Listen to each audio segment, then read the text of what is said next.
Hello friends, welcome to my YouTube channel physics blog. पिछले class में हम लोगों ने एप्लीकेशन और डायमेंशन को देखा था, जिसके लास्ट एप्लीकेशन पे हम लोग सवाल कर रहे हैं। लास्ट एप्लीकेशन क्या था कि एक्सप्रेशन, फिजिकल एक्सप्रेशन को हम डायमेंशन की मदद से एक्सप्रेस कर सकते हैं। अगर हम उस फिजिकल एक्सप्रेशन के बारे में कुछ नहीं भी जानते हैं तो मतलब एक दूसरे फिजिकल क्वांटिटी के बीच में रिलेशन एस्टेब्लिश कर सकते हैं। उस पे हम लोगों ने कुछ सवाल भी किए थे, जिसमें F equal to M a. F depends करता था M पर और A पर, जो चीज़ें हम लोगों ने पहले से जानते थे उसको हमने एस्टेब्लिश किया। तो with the help of dimension आप उसे एक्सप्रेस कर सकते हैं। आज के वीडियो में हम कुछ और सवाल लेंगे, उस पर कुछ अच्छे लेवल के सवाल होंगे और उसके बाद आपको इसके लिमिटेशंस बताएंगे, डायमेंशंस की क्या होते हैं। इसके लिए आप वीडियो में बने रहिए। अगर आप लोग अभी तक इस चैनल को सब्सक्राइब नहीं किए हैं तो सब्सक्राइब कर लीजिए, ताकि आपको वीडियो का नोटिफिकेशन एवरीडे मिलता रहे और उससे आप लाभ उठा सकें। तो सब्सक्राइब करने से आपको वीडियो के नोटिफिकेशन मिलेंगे। वीडियो जब अपलोड होगा इस पर तो वो आपको मिल जाएंगे, आप रिसेंटली उसे देख पाएंगे और आप इससे लाभ उठा पाएंगे। अगर आप इससे कुछ सीख पा रहे हैं, कुछ समझ पा रहे हैं तो ये आपके लिए बेटर रहेगा। और आज हम क्लास की ओर आगे बढ़ते हैं। क्लास में देखते हैं कि क्या क्या आज के क्लास में होने वाला है। आपको क्लास में अगर आप बने रहते हैं, वीडियो को देखते हैं तो आपको बेनिफिट मिलेगा। आज हम कुछ अच्छे लेवल के सवाल भी लाएंगे जिस पर हम बात करें। कल मैंने 2 सवाल छोड़ा था, उम्मीद है कि आप लोगों से 2 सवाल बन गया होगा, जो कि हीट का था, H is equal to I²RT, जो कि उसका लास्ट का सॉल्यूशन था। यानी कि H हीट जो प्रोड्यूस होते हैं किसी कंडक्टर में, वह किस पर डिपेंड कर रहा था, करंट फ्लो कंडक्टर के थ्रू, और टाइम कितना टाइम तक प्रोड्यूस कर रहा है और सब्सटेंस पे। वो रिलेशन मैंने बताया, रिलेशन के लिए एस्टेब्लिश करने के लिए मैंने दिया। तो आज कुछ और सवाल के साथ हम आए, कुछ बेहतरीन सवाल के साथ। जो सवाल आपका है,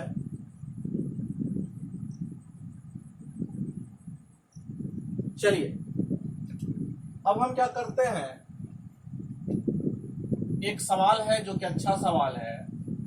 if force, velocity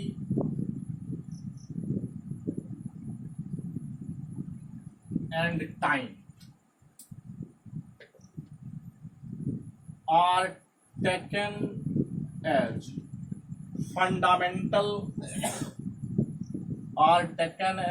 fundamental physical quantities,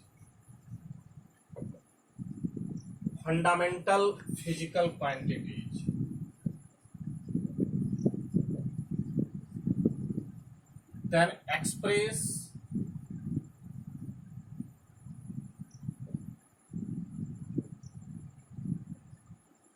work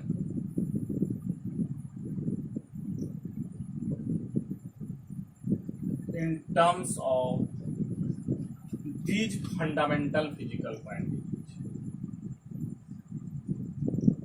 ये आपका क्वेश्चन, these fundamental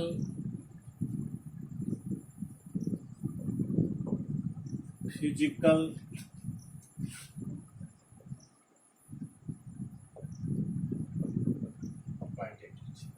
मैंने क्या कहा, फोर्स, वेलोसिटी और टाइम को हमने टेकन किया है फंडामेंटल फिजिकल क्वांटिटीज के रूप में। फंडामेंटल फिजिकल क्वांटिटी के रूप में टेकन किया है।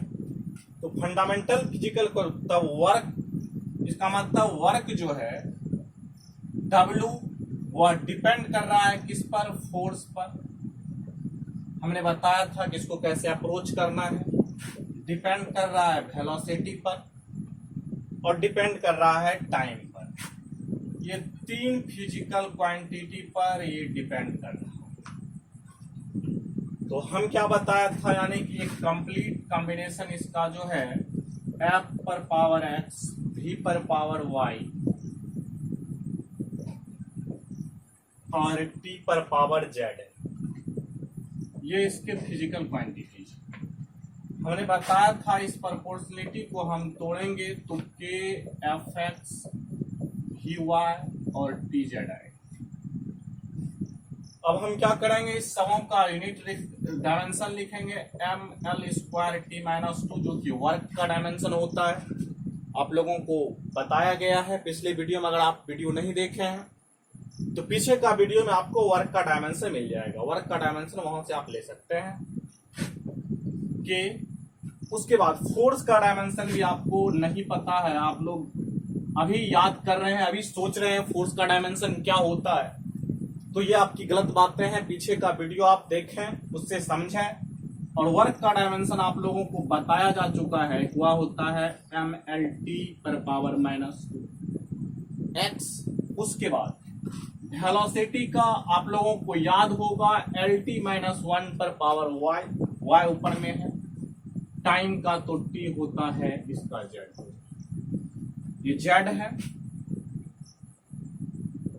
इस तरह से आपको जो है, अब हमें क्या करना है, इसे इक्वेट करना है। देखिए यहां पर के का तो कोई डायमेंशन हटा देते हैं। चलिए अब देखिए यहां पर इक्वेट करना है सारे फिजिकल क्वांटिटीज को। यहां देखिए m और कहीं नहीं है, यहां पर है, यानी कि x m पर power x is equal to m पर पावर 1 है, यानी कि x इज इक्वल टू 1 यहां से आ जाता है। अब देखिए l यहां पे कहां का है, l पर पावर x है और कहीं पे l है, l यहां पर है, यानी कि l पर पावर 1 इंटू एक्स, एक्स हो जाएगा x प्लस वाई, ये एक्सप्रेशन आ जाएंगे। x plus y is equal to, यहां पे देखिए l पर पावर क्या है, 2 है, देख हमारा इक्वेशन आया x plus y is equal to 2। तो यहां से हम क्या कर सकते हैं, अगर हम x का वैल्यू इसमें रख दें तो 1 प्लस वाई इक्वल टू 2 हो जाएगा, तो y इक्वल टू 2 माइनस 1 क्या हो जाएगा, 1 हो जाएगा। यानी कि हमें x का वैल्यू पता चल गया, x का वैल्यू पता चल गया, y का वैल्यू पता चल गया। अब हम तीसरा टर्म है जो कि t का है, t पर पावर माइनस 2x, यहां से minus 2 into x minus y plus z. Minus y इसलिए लिखे प्लस, यहां पे होता लेकिन minus y, plus minus minus y plus z, z. यहां पर देखिए t का पावर क्या है, माइनस 2 है। यहां पर हमें x का भी वैल्यू फाइंड आउट हो गया है, y का भी हो गया है, हम सारे वैल्यू को यहां पर रख देंगे। तो minus 1 plus z is equal to minus 2। यहां से देखिए minus 2 minus 1 plus z is equal to minus 2। अब कहिएगा सर माइनस 2 दोनों तरफ है, कैंसिल कर दें, जेड इक्वल टू 1 आएगा। यहाँ पे x की वैल्यू 1, y की वैल्यू 1, z की वैल्यू 1। यहां से हम इस इक्वेशन को जो मैंने माना है, इस इक्वेशन को 1 आप मान लिया कीजिएगा, पिछले क्लास में भी मैंने बताया था। तो w इज इक्वल टू क्या हो जाएगा, f1 क्योंकि x का वैल्यू 1 है, v1 क्योंकि v का वैल्यू 1 है, और उसके बाद t1 यानी कि t का वैल्यू भी 1 है। इसीलिए हम कह सकते हैं वर्क का जो एक्सप्रेशन होगा FVT होगा। ये आपको, आपने ये देखा कि ये आप वर्क को इन टर्म्स ऑफ क्या लिखे, फोर्स, वेलोसिटी और टाइम के टर्म में आपने इसे लिख दिया। डायमेंशन की मदद से आपने फोर्स को किसमें लिखा, in terms of velocity, force and time. इसके बीच में आपने एस्टेब्लिश किया रिलेशन, ये आपने जाना इस 3 फिजिकल क्वांटिटी का फोर्स के बीच में जो रिलेशन है W इक्वल टू के एफ वी टी। इस तरह से आप कह सकते हैं कि आपको यहां तक लिखना पड़ेगा। अब एक्सपेरिमेंटली इसकी वैल्यू क्या आएगी या वो तो पता चलेगा, लेकिन आपको यहाँ एग्जाम में आप यहां तक निकाल पाएंगे, निकाल सकते हैं, निकालिएगा। W इक्वल टू के एफ वी टी, ठीक है, ये हमारा इक्वेशन आया। आपको ये कंपटीशन में इस टाइप के सवाल आते हैं, फिजिकल क्वांटिटी के बीच में रिलेशन आप स्टेब्लिश करते हैं, इसकी सहायता से आप इसे कर पाइएगा। ये बहुत इंपॉर्टेंट एप्लीकेशन है डायमेंशन का, और इस एप्लीकेशन पर कई सवाल आपके कंपटीशन में आएंगे, बोर्ड में आएंगे। तो आपको जो ये प्रोसेस इसका है, मैं पिछले वीडियो में भी बताया था इसका प्रोसेस आपको कि ये है। आपको सबसे पहले क्या करना है, जिस फिजिकल क्वांटिटी को एक्सप्रेस करना है और जिसके टर्म में करना है, उस फिजिकल क्वांटिटी का हम प्रोपोर्शनल करेंगे उससे, और उस पर वेरिएबल को मानते हुए हम वहां से एक इक्वेशन बना लेंगे। उस इक्वेशन में समूह का डायमेंशन रखेंगे, उसके बाद इक्वेट करके जो हमने वेरिएबल पावर के रूप में रखा है उस वेरिएबल का वैल्यू निकाल लेंगे, और उस वैल्यू को निकाल करके उस इक्वेशन में पुट करके हम जो ऑब्टेंड इक्वेशन होगा वही उस सभी फिजिकल क्वांटिटी के बीच का रिलेशन होगा। ये चीजें आपको समझ में आ गया होगा। एक और सवाल करते हैं, एक अच्छा सा सवाल है जिस पर हम उस सवाल को करते हैं, आप लोग ट्राई कीजिए।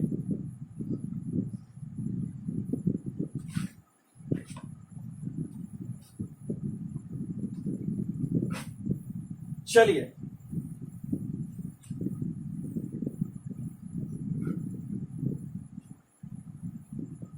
अगला क्वेश्चन देखते हैं। अगला क्वेश्चन हम लेते हैं फोर्स लेंथ और टाइम। इस बार हम क्या करते हैं, सवाल लंबा नहीं लिखते हैं, फोर्स लेंथ और टाइम को हमने फंडामेंटल क्वांटिटी ले लिया। ये क्या है, फंडामेंटल क्वांटिटी है।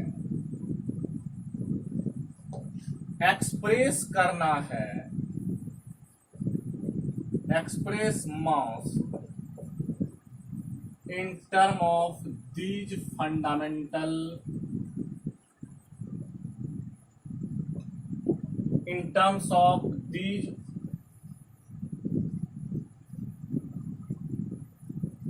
fundamental quantities। मास को हमें फोर्स लेंथ और टाइम के बीच में एक्सप्रेस करना।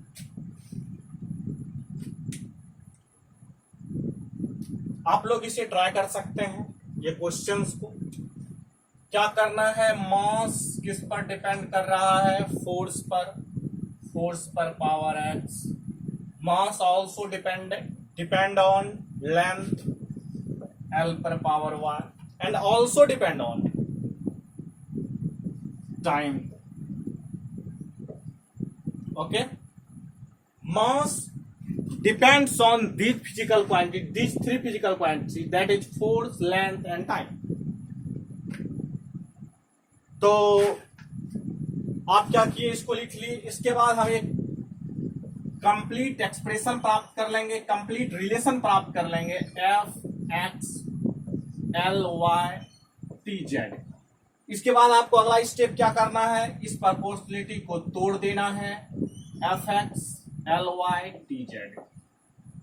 यहां से अब क्या करना है, सभी का डायमेंशन आपको लिख लेना है। मास का डायमेंशन होता है m होता है, लेकिन आपको जनरली डायमेंशन लिखने के लिए मैंने बताया है आप मिनिमम इस तीनों टर्म का यूज किया कीजिए। चलिए, फोर्स का डायमेंशन कई बार आया, फोर्स इसका डायमेंशन होता है m/L/T-2 पर पावर x, लेंथ का l पर पावर y और टाइम का t पर पावर z। चलिए, यहां तक बात क्लियर है। अब हम क्या करते हैं, m पर पावर x, m पर पावर 1, यहां से कह सकते हैं x = 1, पहली बात। दूसरी बात, x प्लस y है, क्योंकि l पर पावर x है, l पर power y, x plus y equal to 0, यानी कि x equal to minus y आया, इसीलिए हम कह सकते हैं y इक्वल टू -1 है। आप यहां देखिए x का वैल्यू 1 है, y का वैल्यू -1 हो जाएगा। चलिए, यहां तक बात क्लियर है। अब आते हैं t पर, -2x plus z, 1 into z हो जाएगा, इज इक्वल टू 0। तो यहां से क्या हो जाएगा, आप देखिए, -2x is equal to z हो जाएगा। x की वैल्यू क्या है, z की वैल्यू -2 हो जाएगी।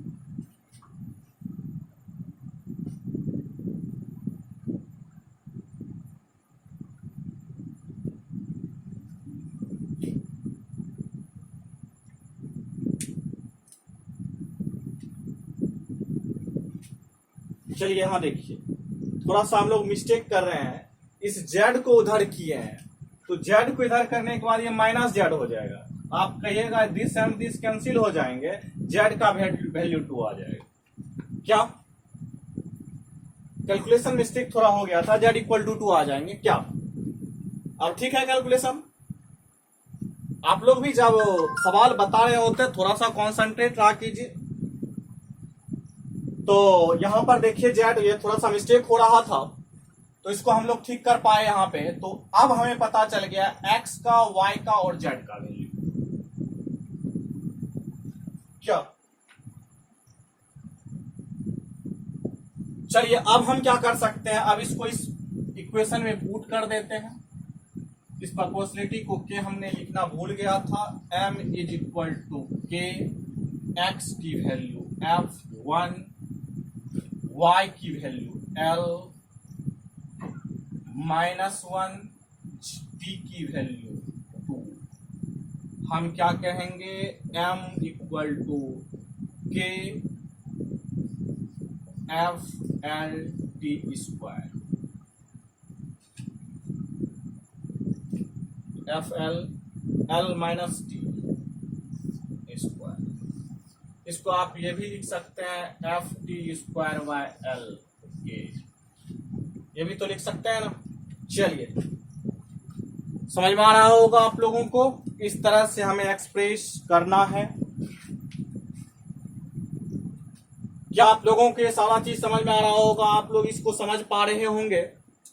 आप लोग कल आप लोगों ने ट्राई भी किया होगा सवाल को।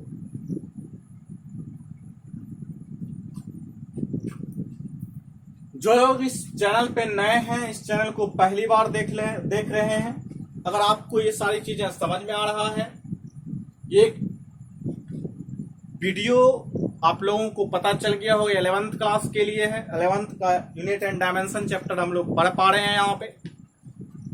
इस पर आपको अलग अलग लेवल के सवाल, आपको कंपटीशन लेवल के सवाल करवाए जाते हैं बोर्ड लेवल के साथ साथ। आप लोगों को इस चैनल पे पूरी फिजिक्स पढ़ाई जाएगी, 11th और 12th दोनों की। ये 2021 से 23 का सेशन है। आपको इस चैनल पे धीरे धीरे आपको कंपटीशन के सवाल और पिछले साल के प्रीवियस ईयर क्वेश्चंस करवाए जाएंगे। और आप लोगों को कॉन्सेप्ट में अगर कहीं दिक्कत होता है, समझने में दिक्कत होता है, तो आप कमेंट सेक्शन में बता सकते हैं, हम उसको दूर करने की कोशिश करेंगे। आप लोगों का अगर सपोर्ट मिला, आप लोगों का इस तरह से, और आप इस चैनल को प्रमोट करते हैं, तो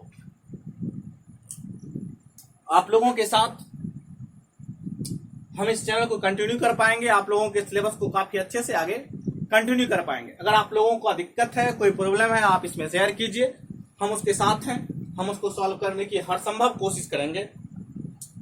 आप लोगों के जो पढ़ाई में फिजिक्स में प्रॉब्लम है, फिजिक्स के प्रॉब्लम को हम दूर करने की कोशिश करेंगे। फिलहाल आप यूनिट एंड डायमेंशन चैप्टर हम पढ़ रहे हैं, हमने यूनिट एंड डायमेंशन चैप्टर पढ़ा, लास्ट टॉपिक चल रहा है, लास्ट टॉपिक पे कुछ सवाल चल रहे हैं, कुछ चुनिंदे सवाल हम लेते हैं, उसके बाद आप अपने इसके लिमिटेशंस को देखेंगे।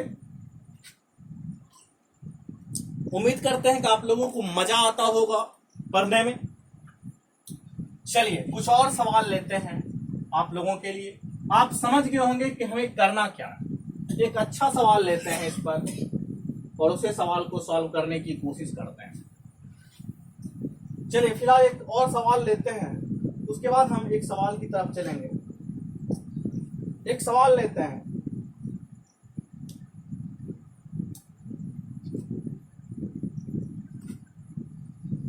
चलिए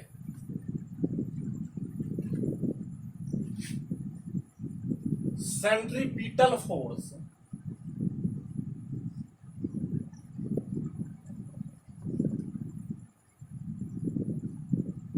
depends on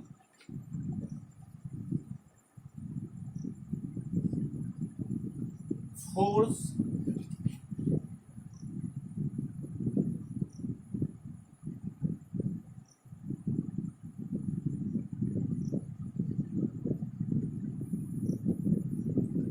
centripetal force depends on mass,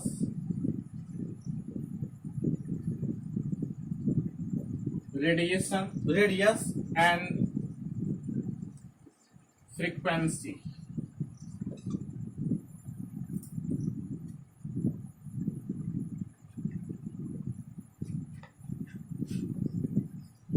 Then express centripetal force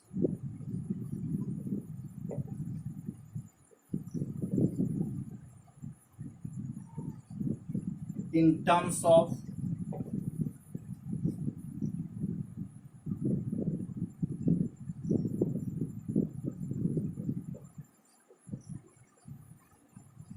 these physical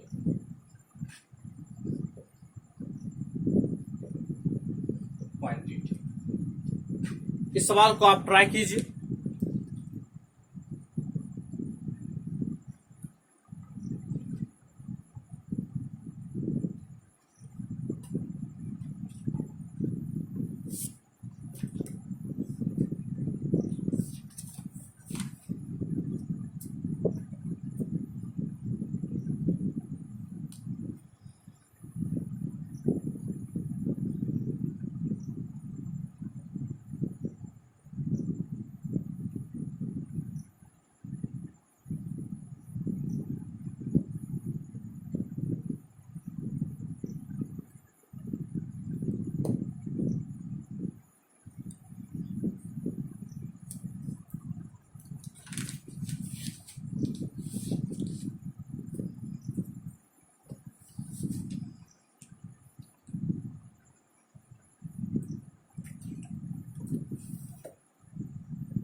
चलिए सेंट्रीपिटल फोर्स है, एफ पर डिपेंड करता है।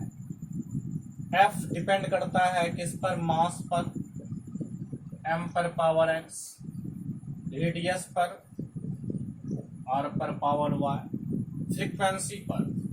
फ्रीक्वेंसी को हम म्यू से लिखते हैं, 1/, टाइम पीरियड होता है ये जेड पर। बात क्लियर है यहाँ तक? अब हम क्या करेंगे? अगला step, f proportional to m x r y mu z. ठीक है, यहाँ तक बात क्लियर है। अब हम प्रोपोर्शनलिटी को तोड़ देते हैं अगले स्टेप में, m x r y mu z इसको। अब हम क्या करते हैं? उसके डायमेंशन को लिखते हैं, m l t minus 2 is equal to k m पर पावर एक्स, एल पर लेंथ रेडियस है वाई, और म्यू टी इनवर्स हो जाएगा। आपको पता है फ्रीक्वेंसी जो होता है 1/, टाइम पीरियड होते हैं, तो टी इनवर्स पर पावर क्या हो जाएगा? जेड हो जाएगा। आप यहां से क्या करते हैं? डायमेंशन को कंप्यूट कर जाते हैं, तो x इज इक्वल टू यहाँ से 1 आ जाएगा, l की वैल्यू क्या हो जाएगी? l यहाँ पर y इक्वल टू 1 आ जाएगा। t की वैल्यू आप देखिए, minus z is equal to -2 हो जाएगा, तो z की वैल्यू 2 आ जाएगी। क्या आप लोगों को लगता है ऐसा होगा? तो यहां से हम क्या करेंगे? अब इसकी वैल्यू को रख दीजिए, तो एफ इज इक्वल टू क्या हो जाएगा? एम आर म्यू स्क्वायर, ये हो जाएगा। चलिए राइट इट।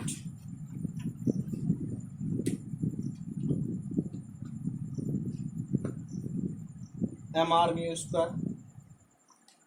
इस तरह से आप समझ गए होंगे कि इसमें क्या करना होता है, कैसे हम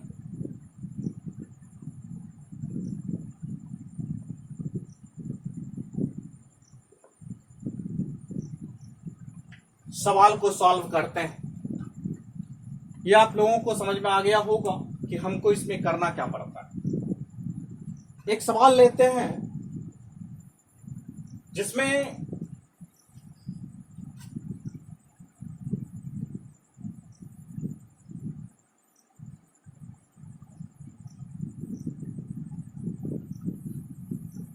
चलिए एक लास्ट सवाल हम लेते हैं, जिसको करने की कोशिश करते हैं।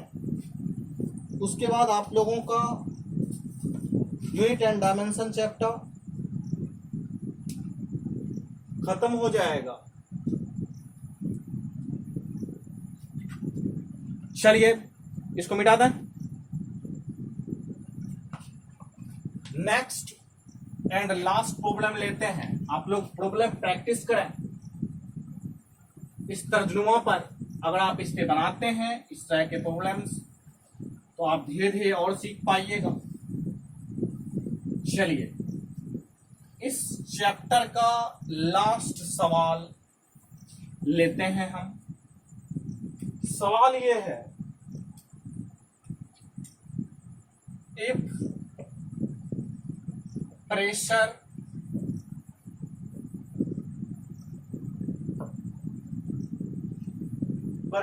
Velocity and surface tension, if pressure, velocity and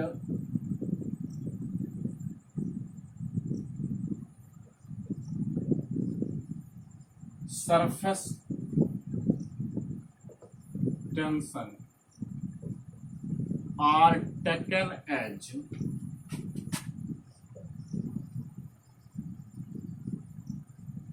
fundamental physical quantities,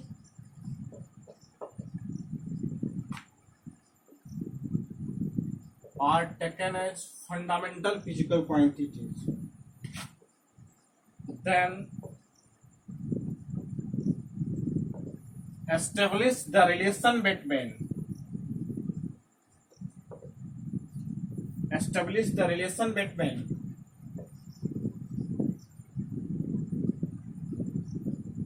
mass and these physical quantities.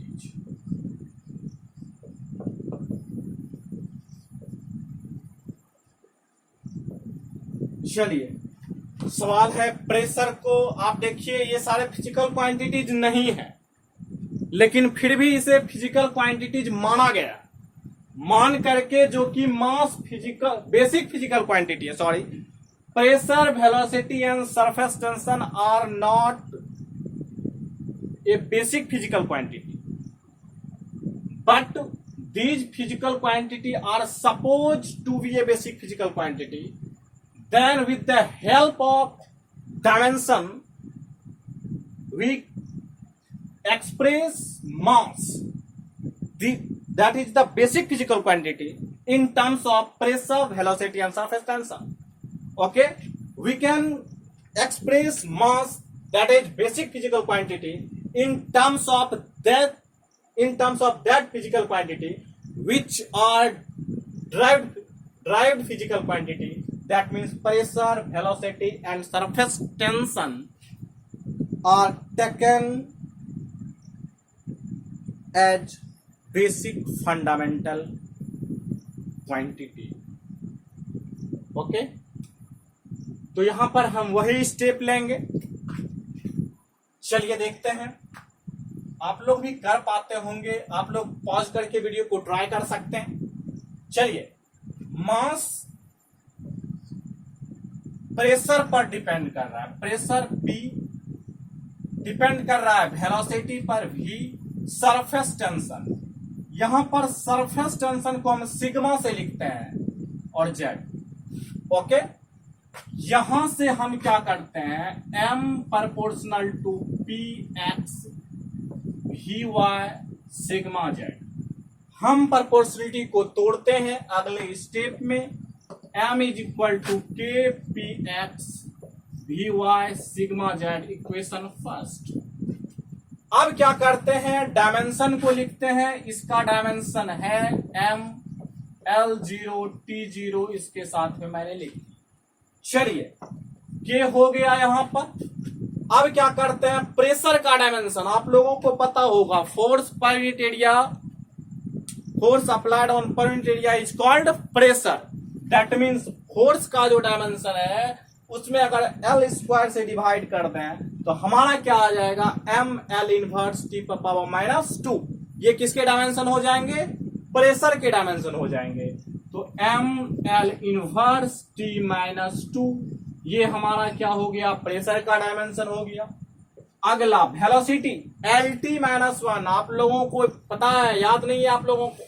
आप लोग जब हम बोलते हैं चौंक जाते हैं, तो आप लोग याद कीजिए, गलत बात है। lt माइनस 1 ये किसका डायमेंशन है, वेलोसिटी का। अब सरफेस टेंशन, सरफेस टेंशन मैंने बताया था, आगे फिजिकल क्वांटिटी पढ़ाएंगे, ये फिजिकल प्रॉपर्टीज ऑफ मटेरियल में। अभी फिलहाल मैंने बताया था कि force per unit length surface tension होता है, फोर्स बाय लेंथ।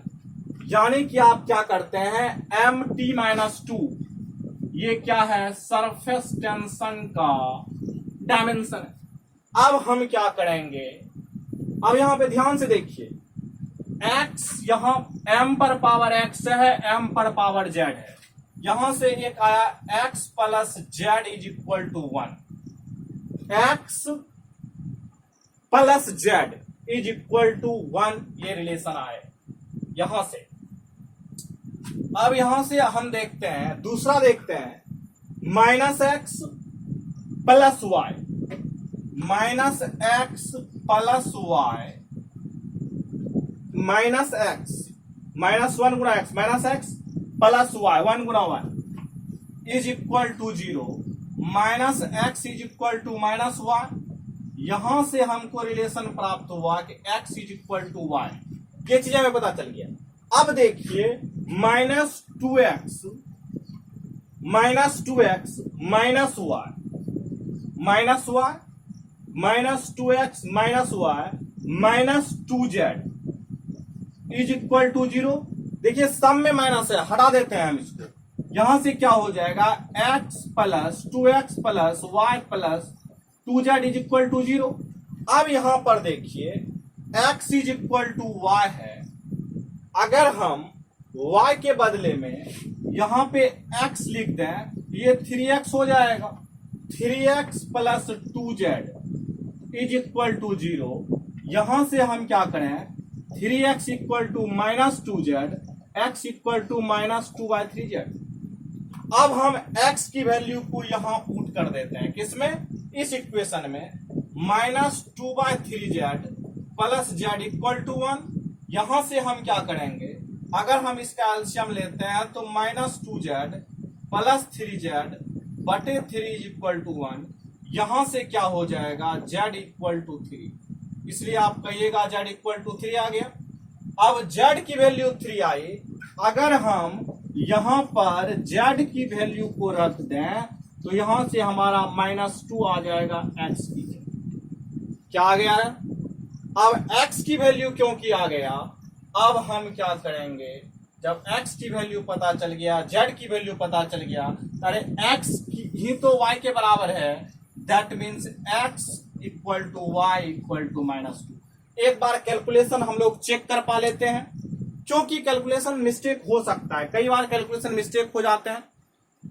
एक बार हम लोग चेक कर लेते हैं, x यहां पर है और z, x plus z equal to 1 बिल्कुल सही है, यहां पे कुछ नहीं है तो 1 है। चलिए बात क्लियर है, minus x plus y is equal to 0, बात क्लियर है। Minus 2x minus y minus 2z आप देख पा रहे होंगे इज इक्वल टू 0। अब हमने क्या किया, माइनस को हटा दिया, 2x plus y plus 2z is equal to 0। अब हमने क्या किया, y इक्वल टू x था क्योंकि, तो हमने क्या किया, y के बदले में x को रख दिया, तो 3x plus 2z equal to 0, 3x equal to minus 2z, x equal to minus 2/3z। अब इस x की वैल्यू को मैंने पुट कर दिया इस इक्वेशन में, माइनस 2/3z प्लस z, हमने इसका एलसीएम लिया, इसलिए z इक्वल टू 3। कैलकुलेशन देखिए, आज कल पता नहीं क्यों मुझसे ज्यादा मिस्टेक हो रहा है, बहुत ज्यादा कैलकुलेशन मिस्टेक होते हैं, इसलिए मैं कैलकुलेशन पे थोड़ा सा बिल्कुल स्लो हो चुका हूं। बिल्कुल मैं कैलकुलेशन बहुत फास्ट करता हूं जनरली, हालांकि जो स्टूडेंट्स हमसे पढ़े हैं उसको पता है, लेकिन आजकल इतना कैलकुलेशन गलत होने लगे हैं, इतना कैलकुलेशन गलत होने लगा है कि मुझे मजबूरन इसको बहुत स्लो करना पड़ रहा है ताकि मैं इसको सुधार सकूं। इसके लिए मैं कैलकुलेशन, आजकल बहुत ज्यादा मिस्टेक होते हैं, तो ये चीजें हैं x इक्वल टू -2, इसलिए हम माफी चाहते हैं कैलकुलेशन के लिए। और आपको कहीं कैलकुलेशन मिस्टेक दिख जाए तो ये इसको आप सुधार करने की कोशिश की। उम्मीद है आप लोग 10th पास कर चुके हैं, बिल्कुल आप इसे कर पाइएगा। तो इसके लिए हम कैलकुलेशन मिस्टेक के लिए माफी मांगते हैं। चलिए, ये होगा -2। अब आगे चलते हैं, x और y इक्वल टू -2। अब हमने क्या किया, z की वैल्यू को वहां रख दिया, x इक्वल टू -2 आ गया, और x जो कि y के ही इक्वल था, इसलिए हमारा वैल्यू आ गया। अब हम क्या कर सकते हैं, देखिए यहां पे, चलिए यहां देखते हैं।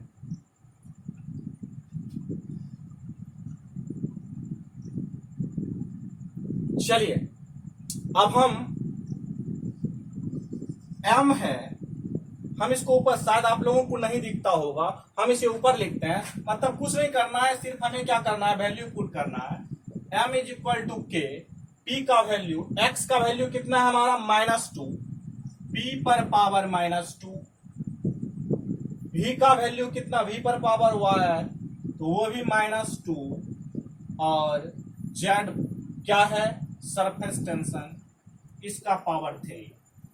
चलिए देखिए, इस टाइप का सवाल कंपटीशन में भी आते हैं।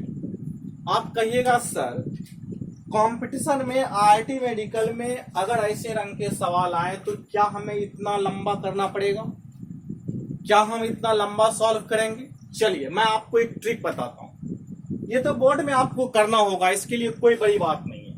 देखिए, आईआईटी मेडिकल या फिर जो भी कॉम्पिटिटिव एग्जाम देते हैं, ठीक है, तो उसमें आपके पास में एक ऑप्शन होता है, एक ऑप्शन चॉइस क्वेश्चन होते हैं। आपको एक चीज वहां पे डिपेंड करता है कि आप ऑप्शन को भी पिक कर सकते हैं। ऑप्शन को पिक करके देखिएगा तो कहिएगा सर इस सवाल में हम क्या देखेंगे ऑप्शन में। ऑप्शन में ये देखना है आपको ये दिया गया, आपको वहां पे 4 ऑप्शन मिलेंगे, हो सकता है 4 या 5 ऑप्शन मिलेंगे, जनरली 4 मिलते हैं। तो आपको ये देखना है, और मोर देन वन ऑप्शन चॉइस भी होते हैं। आपको क्या देखना है वहां पे, इतना लंबा कैलकुलेशन अगर आप टाइम में कर सकते हैं तो कोई बात नहीं, लेकिन ऐसा अगर नहीं कर पा रहे हैं तो आपको देखिए प्रैक्टिस करना होता है। इसके लिए आप कैसे प्रैक्टिस कीजिएगा, जब आप क्वेश्चन सेट लगाइएगा तो आपको देखिए प्रैक्टिस कैसे करना है। सवाल का आपको जो क्वांटिटी दिया हुआ है, आप उसके डायमेंशन को देखिए। यहां पर देखिए m का डायमेंशन 1 आ रहा है। मैं आपको बता देता हूं कैसे सॉल्व करना है। आप क्या कीजिए, जो आपके पास में दिया हुआ है, जो भी फिजिकल क्वांटिटी, वहां पे प्रेशर है, वेलोसिटी है, सरफेस टेंशन, उसके बीच में कॉम्बिनेशन ऐसा कौन सा आ रहा है उसके डायमेंशन के बीच में जो कि m पर पावर 1 ला रहा हो। आपको वहां पे ऑप्शन में ये भी ऑप्शन रहेगा, तो आपको उसे सॉल्व करके देखना है कि m पर पावर 1 कौन सा ला रहा। हम इसे ही सॉल्व करके देखते हैं थोड़ा देर के लिए। देखिए इसके डायमेंशन को लिखिए, इसका डायमेंशन ml इनवर्स t -2 है। इस पर कहिएगा सर -2 पावर है। इसका पावर lt -1 पर पावर -2 है। इसका mt पर पावर -2 पर पावर 3 है। चलिए देखिए, यहां से देखिए m पर पावर -2, m पर पावर +3, देखिए -2 +3, m पर पावर 1, पहला ही ऑप्शन, मतलब ये सही है। आगे और ऑप्शन अगर देते तो हमको पता चलता, कुछ सवाल प्रैक्टिस आपकी जगह आ जाएगा। m पर पावर 1, अब देखिए यहां पर -+2 और t पर पावर +2, यहां पर देखिए l पर पावर +2 और l पर पावर -2, खत्म हो गया। t पर पावर +4 और यहां पर भी -2 था, +2, +4 +2 +6, और यहां पर देखिए -6, ये भी कैंसिल है, m पर पावर 1 आ गया। दैट मीन्स यही ऑप्शन इस तरह से आप चेक कर सकते हैं। और आप अगर सवाल को चेक भी करना चाहते हैं क्या हमने बनाया, क्या वह सही है या नहीं है, इसलिए आपने जो बनाया है उस पर आप वो सारे पावर को रख करके देखिए क्या आपके जो जिसको आप एक्सप्रेस करना चाहते हैं उसके पावर से मैच कर रहा है या नहीं कर पा रहा है। आपका उत्तर सही है। कंपटीशन में आप क्या करें, अगर आपके पास में ऑप्शंस अवेलेबल हैं तो आप क्या कीजिए, जो फिजिकल क्वांटिटी दी हुई है डायरेक्ट ऑप्शन से पुट कीजिए उस वैल्यू को। आप देखिए फटाक से आप ट्राई कर लीजिएगा कौन ऑप्शन मेरा सही है। याद रखें जब मोर than one option choice question आपके पास में है तो एक सही ऑप्शन मिल जाने के बाद उसमें डायरेक्ट टिक ना कर दें, आगे जब तक चारों ऑप्शन आप चेक ना कर लें। आपको मैं इस क्लास में, इस पूरे जर्नी में आपको पढ़ाई के साथ साथ मैं क्वेश्चंस लाऊंगा, बीच बीच में आपको कंप्लीट पैकेज क्वेश्चन करवाऊंगा। हम क्वेश्चन में आपको बताऊंगा कि किस तरह से आपको क्वेश्चन अप्रोच करना है, कैसे आप क्विकली किसी टॉपिक के क्वेश्चन को कर सकते हैं, कैसे आप कम समय में क्वेश्चन को कर सकते हैं, वो सारे कॉन्सेप्ट मैं दूंगा। अभी तो शुरुआत हुई है, धीरे धीरे आप देखिए कहां तक हम लोग जाते हैं। तो फिलहाल आपको कॉन्सेप्ट के साथ साथ आपको ट्रिक भी दूंगा जिससे कि आप कौन सवाल को क्विकली सॉल्व भी कर पाइएगा। तो आप लोग बने रहिए इसके साथ। धीरे धीरे मैं आपको और सारे ट्रिक्स लाता रहूंगा और ट्रिक पर सवाल भी सॉल्व, कुछ क्वेश्चन मैं डालूंगा उसको मैं ट्रिक से सॉल्व करवाऊंगा। हर चैप्टर्स में आपको अच्छे अच्छे ट्रिक्स मिलेंगे कैसे हम सवाल को सॉल्व कर सकते हैं आसानी से, कम वे में, इजी वे में, और कैसे हम उत्तर तक पहुंच सकते हैं। तो ये चीजें हैं आपको मैंने बताया। शॉर्ट ट्रिक आपको डायरेक्ट क्या करना है, जो जिस पे लिखना है उसके डायमेंशन को, और जो टर्म आपके हैं जो ऑप्शन में दिया हुआ है, ये ऑप्शन में दिया रहेगा। ये सारे फिजिकल क्वांटिटी आपको ऑप्शन में मिलेंगे। इसका पावर ये मैं क्वेश्चन दिखाऊंगा तो उस पर आपको मिलेंगे, तो आप डायरेक्ट पुट करिए और ये जहां से मैच कर रहा है उस पर आप टिक मार दीजिए, आपका आंसर आ गया। ये चीजें कर सकते हैं। एक और शॉर्ट ट्रिक है जिसकी चर्चा मैं कभी करूंगा। तो ये चीजें थोड़ा सा वीडियो लंबा हो जा रहा है, इसलिए मैं इसको एक और टॉपिक पढ़ाना है, इसलिए मैं उसकी चर्चा भी नहीं कर रहा हूं। किसी दिन मैं करूंगा उसकी चर्चा भी कि कैसे हम जब हम मिक्सअप सवाल लाएंगे बेसिक कॉन्सेप्ट का, तब हम उसकी चर्चा करूंगा कि इसको और कैसे शॉर्ट ट्रिक से सॉल्व कर पाएंगे। तो फिलहाल इसके लिए इतना ही। लास्ट टॉपिक हेडिंग दीजिए यूनिट एंड डायमेंशन का, वह है लिमिटेशंस ऑफ डायमेंशन। चलिए एक इंपॉर्टेंट टॉपिक है, बस 10 मिनट का काम है, इसको देख लेते हैं। इस तरह से आप लोगों का फिजिकल यूनिट एंड डायमेंशन का यहां तक का सफर था। उम्मीद है आप लोग सीख पाए होंगे इस टॉपिक को। क्वेश्चन ट्राई कीजिए, क्वेश्चन जितना ट्राई कीजिएगा उतना आपको समझ में आएगा। क्वेश्चन से आप जितना रूबरू होइएगा। देखिए आपको मैं एक और चीज बताता हूं, क्वेश्चन जितना टारगेटेड कीजिएगा उतना बेटर है। आजकल इंस्टीट्यूट का या फिर कई ऐसे संस्थान है जिसका काफी ज्यादा क्वेश्चंस करवाते हैं। देखिए क्वेश्चन करने से आपका बात सही है, कॉन्सेप्ट क्लियर होते हैं, लेकिन आप डायरेक्टेड क्वेश्चन करते हैं, दैट मीन्स टारगेटेड क्वेश्चन करते हैं। आप वो क्वेश्चन कीजिए जो आपके एग्जाम के लिए बेनिफिट हो, जिससे आपका कॉन्सेप्ट क्लियर हो रहा है। और आप ये देखिए कि हमारे जो एग्जाम है जिसकी हम तैयारी कर रहे हैं, प्रिपरेशन कर रहे हैं, उसमें किस टाइप के क्वेश्चन आते रहे हाल के ईयर में। आप कई तरह के क्वेश्चंस करते हैं, फिर अपना एनर्जी वेस्ट करते हैं।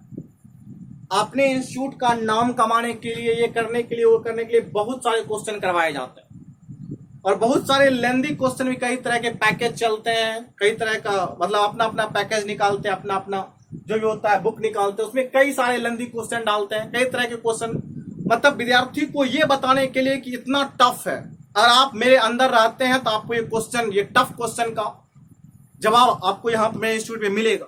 ये चीजें नहीं है। आप किसी भी कंपटीशन को क्रैक करने के लिए आपके पास में एक ही फंडा है। आप क्या कीजिए, जो सिलेबस है उस सिलेबस को आप पढ़ें। सिलेबस जो है आपने उसको अच्छे तरह से पढ़ें, उसके कॉन्सेप्ट को समझें। कॉन्सेप्ट को पढ़ने के बाद उस टॉपिक से रिलेटेड क्वेश्चन करें। पहले फंडामेंटल क्वेश्चन करें, फंडामेंटल क्वेश्चन के अलावा कुछ अच्छे अच्छे क्वेश्चंस करें। जब आप इतना क्वेश्चंस कर पा लेते हैं, उसको करने के बाद आप क्या करें, जो उसके सैंपल पेपर हैं, जो उसके क्वेश्चन बैंक हैं, उसके क्वेश्चन को लगाने की कोशिश करें। अगर आप उसके क्वेश्चन को लगा पाते हैं, अगर नहीं लगा पाते तो एक बार फिर से अपने थ्योरी को पढ़ें, अपने कॉन्सेप्ट को समझें, अपने फिर से कुछ फंडामेंटल सवाल को और करें, ताकि आपके कॉन्सेप्ट में दिक्कत है, आपके सवाल बनाने की जो स्टेमिना है उसमें दिक्कत है, तो आप इससे बेटर है कि आप सवाल को करें। सवाल को करने के बाद आप जो भी करंट में क्वेश्चन आए होते हैं, प्रीवियस ईयर क्वेश्चन जो होते हैं, आप अगर आप उसको करते हैं तो उससे आपको कॉन्फिडेंस मिलता है, तो हमने सवाल सॉल्व कर पाया। तो ये चीजें हैं, बहुत ज्यादा सवाल को सॉल्व करना भी इंपॉर्टेंट नहीं है। सब इंपॉर्टेंट ये है कि हम कितना क्वेश्चंस को कर पाते हैं, कितना कॉन्सेप्ट को हमने सीखा है। ये चीजें अगर आप फिजिक्स, केमिस्ट्री, बायोलॉजी, मैथमेटिक्स में करते हैं, आप जरूर सक्सेस होइए। ये चीज आप कंटिन्यूसली कर पा रहे हैं तो आप जरूर सक्सेस करिए। अगर आप टारगेटेड क्वेश्चन करते हैं, सही वे में क्वेश्चन करते हैं, सही तरीके से क्वेश्चन करते हैं, सही कॉन्सेप्ट के साथ क्वेश्चन करते हैं, ये चीजें आपको मिलेंगी। आजकल मार्केट में बहुत सारे क्वेश्चंस अपना नाम कमाने के लिए, अपने इंस्टीट्यूट का बढ़ावा देने के लिए बहुत सारे पैकेज में या फिर डीपीपी में बहुत सारे क्वेश्चन डालते हैं, बहुत सारे लेंदी क्वेश्चन डालते हैं, ताकि बच्चे को प्रॉब्लम हो, बच्चा को ये लगे कि ये टॉपिक काफी कठिन है, उसके झांसे में आकर के मेरे इंस्टीट्यूट में ज्वाइन करे, मेरे इंस्टीट्यूट के साथ बने रहे। ऐसा करने के लिए ऐसा मोटो के साथ क्वेश्चंस डालते हैं, ताकि बच्चे को लगे ये काफी टफ है। ऐसी बातें होती नहीं। अगर आप सही तरीके से, सही कॉन्सेप्ट के साथ रेगुलर मेहनत करते हैं, तो आप अगर क्वेश्चंस को करते जाते हैं तो आपको वो चीजें आसान लगने, धीरे धीरे आपको वो चीजें हो जाएंगी। आप एकाएक बहुत बड़ा क्वेश्चन करने जाइएगा, टफ क्वेश्चन करने दिक्कतें होंगी, तो सबसे पहले आप एक पायदान, दूसरे पायदान, तीसरे पायदान पर आगे बढ़िएगा तो आपको आसानी होगी। चलिए धीरे धीरे मैं आपको बताऊंगा कैसे शॉर्ट ट्रिक से भी क्वेश्चन सॉल्व किए जाते हैं। तो हर टाइप के क्वेश्चन मैं यहाँ पर करवाऊंगा, प्रीवियस ईयर के क्वेश्चन के साथ भी मैं आऊंगा। इस पूरी जर्नी में 2021 से 23 का ये सेशन है।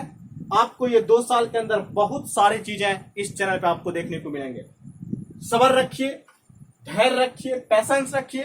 पैसेंस अगर आप रखते हैं, आप समय देते हैं हमारे साथ, तो आपको जरूर बेनिफिट मिलेगा।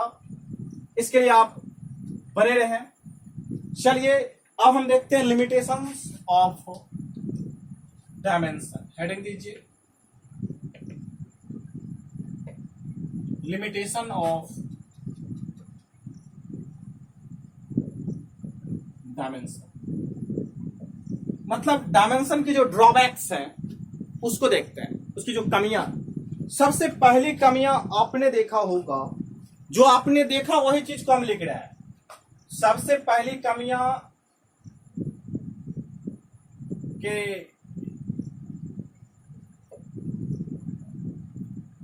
There is no dimension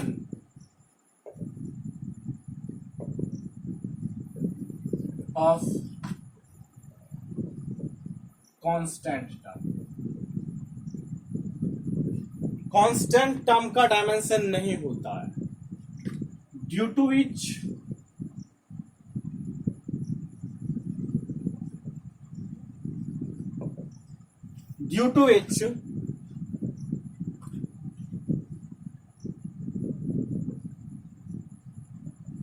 we can't check properly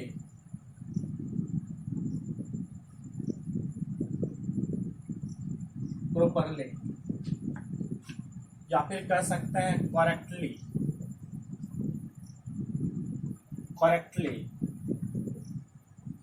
those equation in which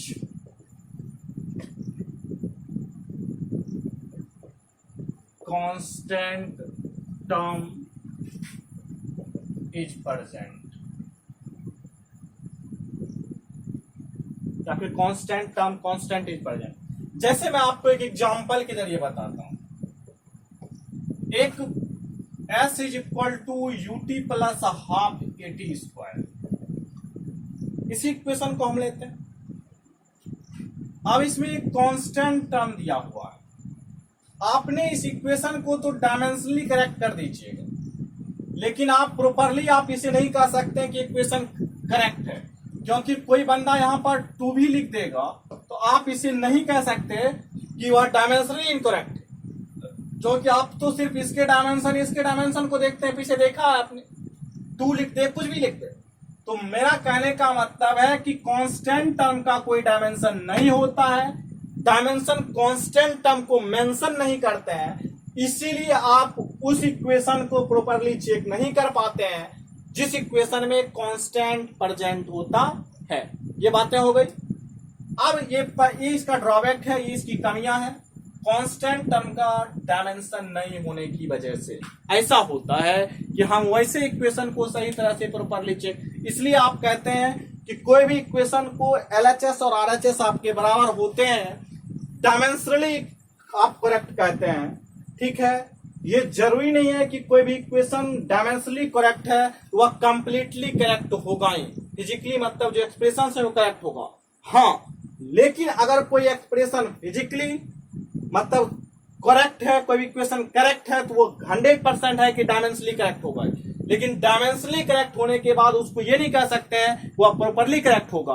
अगर प्रॉपरली करेक्ट है तो वह डायमेंशनली करेक्ट होगा, ये गारंटी है। तो ये चीजें है कि कांस्टेंट टर्म का डायमेंशन नहीं होता है, जिसके लिए कोई भी इक्वेशन को प्रॉपरली चेक नहीं कर पाते हैं, वो कांस्टेंट उसको हम प्रॉपरली चेक नहीं कर पाते जिसमें कांस्टेंट टर्म अवेलेबल होता है। ये ड्रॉबैक है। दूसरी बात है, दूसरी इसके लिमिटेशंस क्या है? दूसरे लिमिटेशंस आपको एक्सप्रेस जब करते थे तो आपने अभी तक जितना भी लास्ट के वीडियो में, लास्ट के क्लास में जो आपने देखा, आज के क्लास में भी देखा, आपने उसी टर्म को उसी फिजिकल क्वांटिटी के बीच में एक्सप्रेशन एस्टैब्लिश कर पाते थे, उसी एक्सप्रेशन को आप ड्राइव कर पाते थे जो कि मल्टीप्लीकेशन और डिवीजन का है। जैसे कि मान लिया जाए S equal to UT plus half AT square को ही ले लीजिए, आप इस S और U और T के बीच में इस रिलेशन को आप एस्टेब्लिश नहीं कर पाइएगा, क्योंकि इसमें एक से ज्यादा टर्म है। आप जो है with the help of dimension relate कर सकते हैं फिजिकल क्वांटिटी को वैसे फिजिकल क्वांटिटी को जिसमें एक ही टर्म होते हैं, वैसे फिजिकल क्वांटिटी को आप रिलेट नहीं कर पाइएगा, वैसे फिजिकल इक्वेशन को आप रिलेट नहीं कर पाइएगा जिसमें एक से ज्यादा टर्म होंगे। ओके। दूसरा ड्रॉबैक क्या है? We can't establish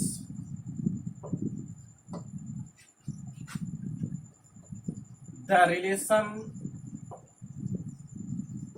between physical quantities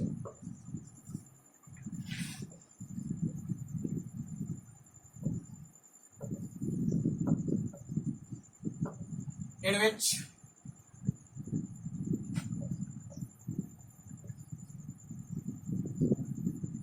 more than one term is present in any physical equation। जैसे आपको बताते हैं, जैसे आपने F is equal to MA तो प्राप्त कर लिया, बिल्कुल यहाँ पे कोई दिक्कत नहीं है सर, क्योंकि इसमें एक टर्म था। F is equal to MV square by R आपने प्राप्त कर लिया, क्योंकि इसमें एक टर्म था। क्योंकि अभी आपने देखा W is equal to FVT, ऐसा आपने अभी प्रूफ किया और आपने एक्सप्रेशन निकाला W का, इस तरह का एक्सप्रेशन था। तो मेरा कहने का मतलब है कि जिसमें एक टर्म है उसको आप इसके जरिए डायमेंशनली करेक्ट कर सकते हैं, डायमेंशनली प्राप्त कर सकते हैं। बट जब यही हो जाए, इसको तो कर सकते हैं, इसमें कोई दिक्कत नहीं। जब यही आपको मिल जाए V square is equal to U square plus 2S, आप इस एक्सप्रेशन को इसके जरिए ड्राइव नहीं कर पाते हैं, इसके बीच के रिलेशन को आप प्राप्त नहीं कर पाइएगा। क्यों नहीं कर पाइएगा? क्योंकि आपने जो है जब इसको अप्रोच करते हैं सवाल को, तो अप्रोच करने के बाद प्रोपोर्शनलिटी को लेते हैं और प्रोपोर्शनलिटी को तोड़ने के बाद आपका जो भी टर्म आएगा वह या तो प्रोडक्ट के रूप में आएगा, या तो क्या आएगा, या तो डायरेक्टली प्रोपोर्शनल होंगे, या तो इनवर्सली प्रोपोर्शनल होंगे, या प्रोडक्ट के रूप में आएगा, या डिवीजन के रूप में आएगा। तो यही चीजें होंगी। प्लस माइनस के बीच में अगर सेपरेशन है तो हम उसे एस्टेब्लिश नहीं कर पाते हैं, with the help of dimension. Okay, ये इसके दूसरे ड्रॉबैक हैं। अब हम चलते हैं अगले ड्रॉबैक की तरफ।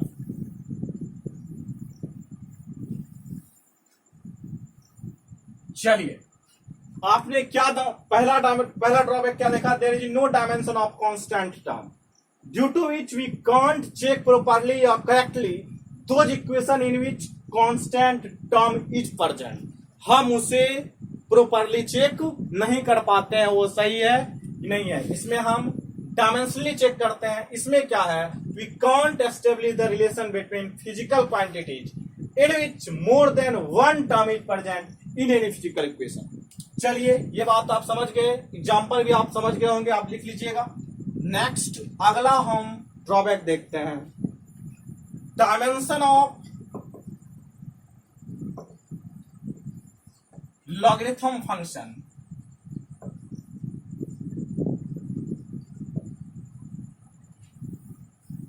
ठीक है, ऐसे लिखिए, logarithm function comma trigonometric function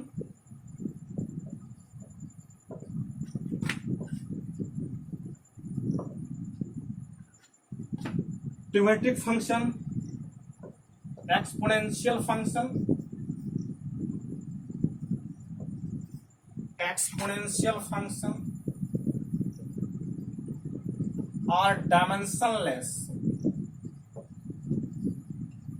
are dimensionless so we can't establish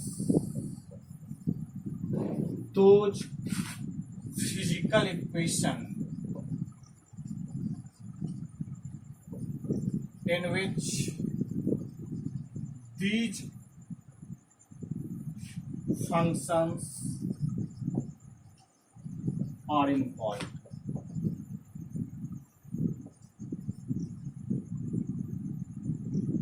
These functions are involved.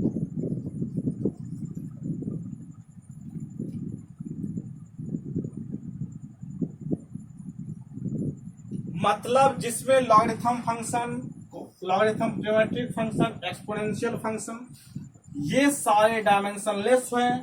अगर ये एस्टेब्लिश नहीं कर पाएगा फिजिकल इक्वेशन को, जिसमें ये सारे फिजिकल क्वांटिटी, ये सारे फंक्शंस इन्वॉल्व रहेंगे एंड नॉट चेक प्रॉपर्ली,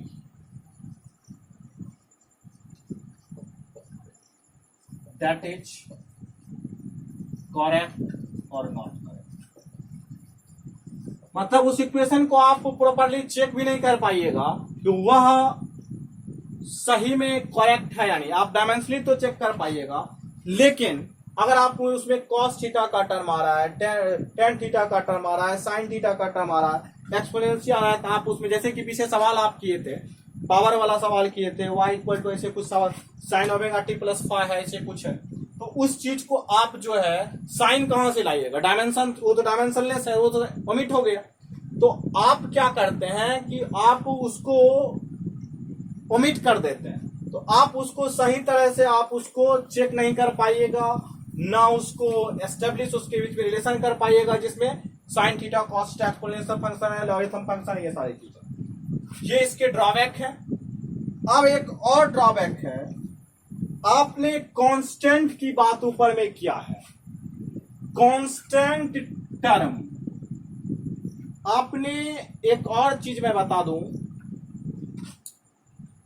कि फिजिक्स में आपको कांस्टेंट टर्म दो होते हैं। एक ऐसे कांस्टेंट टर्म होते हैं जिसके की डायमेंशन होते हैं, जैसे आपको मैं बता दूं, जी आगे पढ़िएगा, जी इसके डायमेंशन होते हैं न्यूटन, इसके यूनिट होते हैं न्यूटन मीटर स्क्वायर पर केजी स्क्वायर। आप लोगों को मैं बताया भी है, इसके डायमेंशन होते हैं न्यूटन मीटर स्क्वायर पर केजी, इसका भी डायमेंशन मैंने बताया है। तो ऐसे क्वांटिटी के डायमेंशन होते हैं, तो ऐसे क्वांटिटी के जिसके डायमेंशन होते हैं और वो कांस्टेंट, जैसे ग्रेविटेशनल कांस्टेंट हुआ, आगे चल करके परमिटिविटी पढ़िएगा। तो वो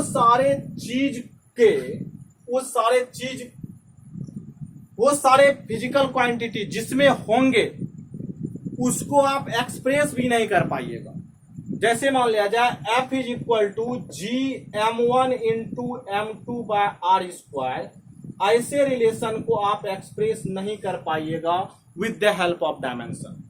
तो we can't express these physical equation in which constant term is present having dimension. मतलब नेक्स्ट लिख सकते हैं वी कांट एक्सप्रेस, ऊपर लिखते हैं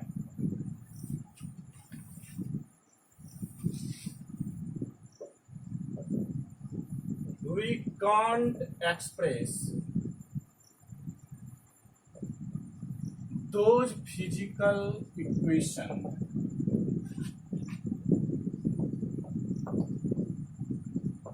in which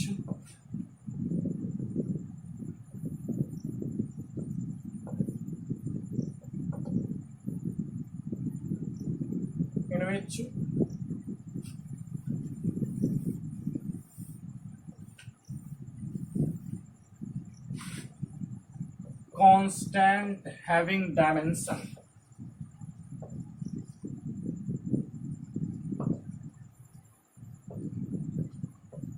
is present with the help of dimension।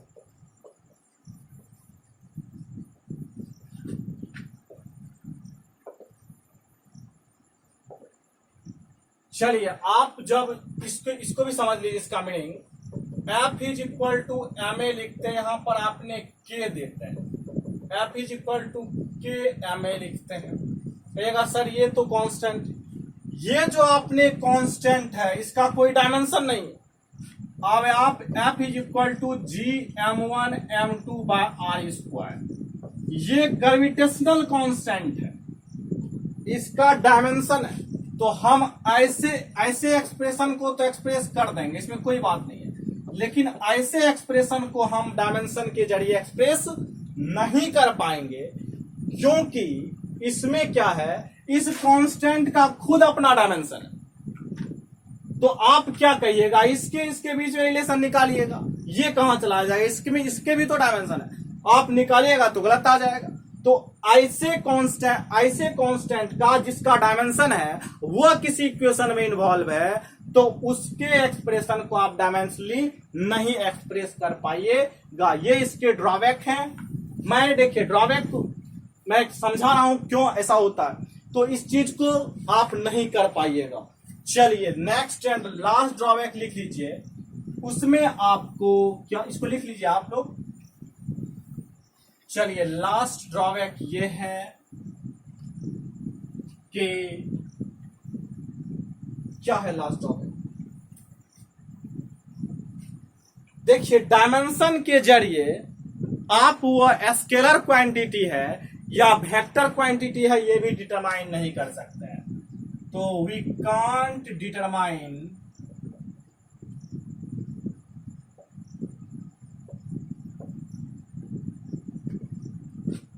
The scalar और वेक्टर क्वांटिटी